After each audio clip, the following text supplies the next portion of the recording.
ગુજરાતમાં અત્યારે હાલ મેઘરાજાની ધમાકેદાર બેટિંગ ચાલી રહી છે। ખાસ કરીને આપણે જોયું હતું કે 16 તારીખથી લઈને 24 તારીખ સુધી વરસાદનો એક રાઉન્ડ હતો જે હવે પૂર્ણ થયો છે અને હવે આગામી દિવસોમાં નવો એક વરસાદી રાઉન્ડ આવી રહ્યો છે। ત્યારે આજે વિંડીના માધ્યમથી સમજવાનો પ્રયત્ન કરીશું કે આજના દિવસનો વરસાદ કેવો રહેવાનો છે અને ખાસ કરીને કયા એવા જિલ્લાઓ છે કે જ્યાં એલર્ટ આપવામાં આવ્યું છે। નમસ્કાર, તમે જોઈ રહ્યા છો વેધર અપડેટ અને હું છું હંસિની।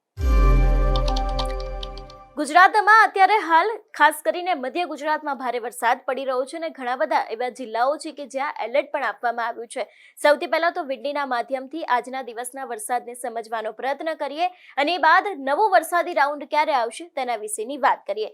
ખાસ કરીને જો વાત કરવામાં આવે સવારે 9 વાગ્યાની આસપાસ તો જોઈ શકાય છે કે ગુજરાતના સૌરાષ્ટ્રના ભાગો છે ત્યાં અત્યારે હાલ વરસાદ જોવા નથી મળી રહ્યો, પરંતુ જો વાત કરવામાં આવે મધ્ય ગુજરાતની આસપાસના જેટલા પણ વિસ્તારો છે ત્યાં ક્યાંક વરસાદ જોવા મળી રહ્યો છે।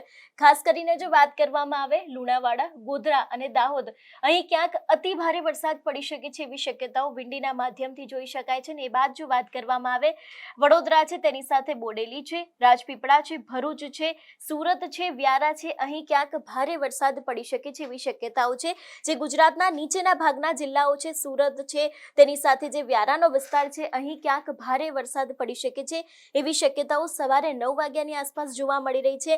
એ બાદ જો વાત કરવામાં આવે લગભગ 11 વાગ્યાની આસપાસ તો હવે જોઈ શકાય છે કે જે પ્રમાણે મધ્ય ગુજરાતમાં પણ હવે ધીરે ધીરે વરસાદ છે તે વધી રહ્યો છે। અને જે પ્રમાણે આપણે જોયું હતું કે વહેલી સવારે લુણાવાડા, ગોધરા અને દાહોદમાં અતિ ભારે વરસાદ હતો, એ વરસાદ હવે ક્યાંક ઓછો થયો છે અને ફક્ત દાહોદના જે આસપાસના વિસ્તારો છે ત્યાં ક્યાંક વરસાદ પડી શકે છે એવી શક્યતા છે। તેની સાથે બોડેલીમાં વરસાદ પડી શકે છે, ભરૂચ છે, સુરત છે, વ્યારા છે અને રાજપીપળા છે, એની આસપાસના વિસ્તારોમાં ક્યાંક વરસાદ પડી શકે છે એવી શક્યતાઓ છે।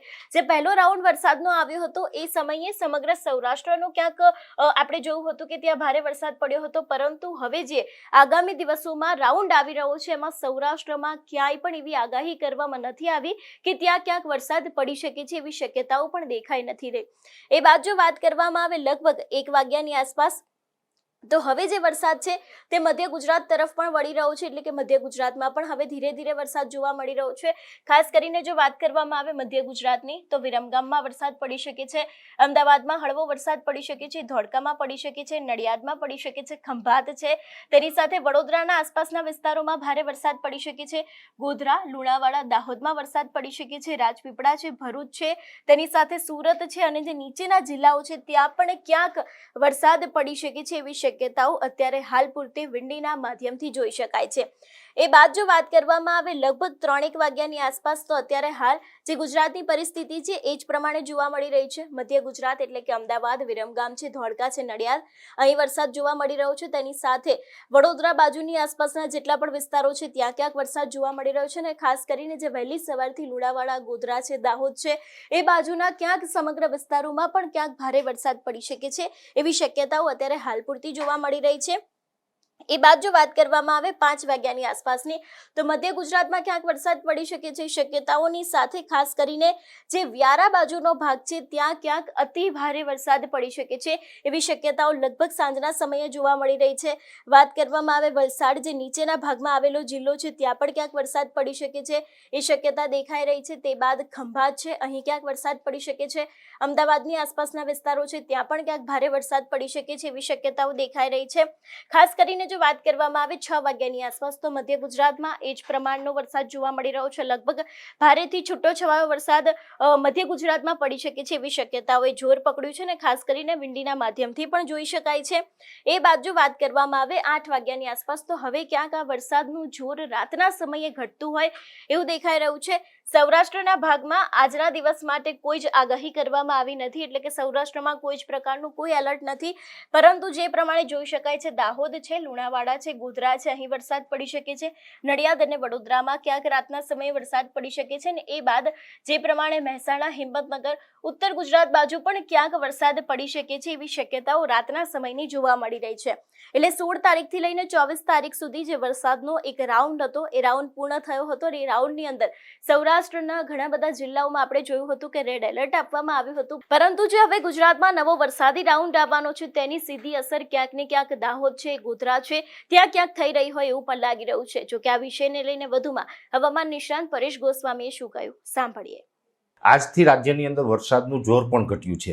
જો કે વરસાદનું જોર ઘટ્યું છે છતાં પણ વરસાદ એકદમ બંધ નથી થયો. બંધ એટલા માટે ન થાય કેમ કે એક મોટી સિસ્ટમ આપણી ઉપરથી પસાર થઈ હોય એટલે સ્વાભાવિક રીતે 850 HPA લેવલે અમુક ભેજ છે એ રહી જતો હોય, જેને કારણે આપણે અત્યારે છૂટાછવાયા વરસાદો છે એ ક્યાંય જોવા મળતા હશે. આજે 25 તારીખે પણ છૂટાછવાયા વરસાદો જોવા મળ્યા. હવે આવતીકાલે 26 અને પરમ દિવસે 27 તારીખ, એમ 26 અને 27 તારીખે હજી 2 દિવસ સુધી છૂટાછવાયા વરસાદ જોવા મળી શકે. પણ 27 તારીખથી બીજો વરસાદનો એક નવો રાઉન્ડ ચાલુ થવા જઈ રહ્યો છે. કેમ કે આ સિસ્ટમ પસાર થઈ છે પણ બંગાળની ખાડીમાં ફરીથી એક વરસાદી સિસ્ટમ છે એ તૈયાર થઈ છે ને એનું જે એ સિસ્ટમની અસરથી 27 તારીખે લગભગ સાંજ સુધીમાં વરસાદનો રાઉન્ડ ચાલુ થાય તેવી સંભાવનાઓ છે. જો કે 27 થી 31 તારીખનો જે રાઉન્ડ હશે એ અતિ ભારે વરસાદનો રાઉન્ડ નહીં હોય. એની અંદર ખાસ કરીને જોવા જઈએ તો એ જે વરસાદી રાઉન્ડ હશે એમાં દક્ષિણ ગુજરાત, મધ્યપ્રદેશ બોર્ડર લાગુ વિસ્તારમાં છોટાઉદેપુર, દાહોદ, ગોધરા જેવા વિસ્તાર હોય, મહીસાગર છે, ત્યાર પછી અરવલ્લી જિલ્લો છે અને ઉત્તર ગુજરાતના સાબરકાંઠા હોય, બનાસકાંઠાના અમુક ભાગો છે, મહેસાણાના ભાગો છે, ગાંધીનગર છે, આ વિસ્તારોની અંદર આ વરસાદ થોડોક વધારે જોવા મળે. અને એ વિસ્તારને બાદ કરતા જે અન્ય વિસ્તાર હોય, સૌરાષ્ટ્ર હોય, કચ્છ હોય, મધ્ય ગુજરાતના બીજા વિસ્તારો છે તેમાં છૂટાછવાયા હળવા ઝાપટાઓ જોવા મળશે. એટલે આ પ્રકારનું આપણે 27 થી 31 ઓગસ્ટ દરમિયાન વરસાદનો રાઉન્ડ જોવા મળે તેવું એક અનુમાન છે. જોકે એ 27 તારીખ આવતા આપણે જે સિસ્ટમ વધારે નજીક આવશે એટલે રોજે રોજ એની અપડેટ આપણે આપશું કે હવે આપણે આગળના 24 કલાક ક્યાં વરસાદ પડવાનો છે. પણ અત્યારે જે 27 થી જે 31 ઓગસ્ટનું જે અનુમાન છે એ મુજબ મધ્યપ્રદેશ બોર્ડર લાગુ વિસ્તાર અને ઉત્તર ગુજરાતના ભાગમાં એનું જોર વધારે રહે, ત્યાં થોડીક વરસાદની તીવ્રતા વધારે જોવા મળે અને બીજા વિસ્તારમાં વરસાદ ઓછા. એમાં પણ ખાસ કરીને 27 તારીખથી જે વરસાદો ચાલુ થશે એકદમ ધીમી તીવ્રતાથી ઓછા વિસ્તારથી ચાલુ થશે. જેમ જેમ સમય પસાર થશે એમ વિસ્તારો અને વરસાદની તીવ્રતામાં વધારો થશે. એટલે ખાસ કરીને 29, 30 અને 31 તારીખ એમ 3 દિવસ છે એમાં સારા વરસાદો પડવાનું અનુમાન છે. એટલે ખાસ કરીને 27 થી 31નું આ અનુમાન હતું. બીજું આગોતરા અનુમાન પ્રમાણે વાત કરવા જઈએ તો લગભગ 1 સપ્ટેમ્બરથી લઈ અને 6 સપ્ટેમ્બર સુધી રાજ્યની અંદર ફરીથી એક સાર્વત્રિક વરસાદનો રાઉન્ડ આવે તેવું એક અનુમાન છે. એટલે અત્યારે જે વરસાદી માહોલ છે આ અત્યારે વરસાદી માહોલ વિખાય અને 2-5 દિવસ કદાચ વાદળછાયું વાતાવરણ જે હળવા ઝાપટા પડે ત્યાં પાછો 1 તારીખથી નવો રાઉન્ડ પણ ચાલુ થઈ જશે. એટલે હવે એક પછી એક રાઉન્ડ છે એ આવી રહ્યા છે અને વરસાદ છે આપણે કન્ટિન્યુ જોવા મળશે, જેની દરેક મિત્રોએ નોંધ લેવાની છે. તમારું શું માનવું છે આ વિષયને લઈને અમને કમેન્ટ કરીને ચોક્કસથી જણાવજો. તેની સાથે અમારી ચેનલ નિર્ભય ન્યૂઝને લાઇક, શેર અને સબસ્ક્રાઇબ કરવાનું ભૂલશો નહીં. નમસ્કાર.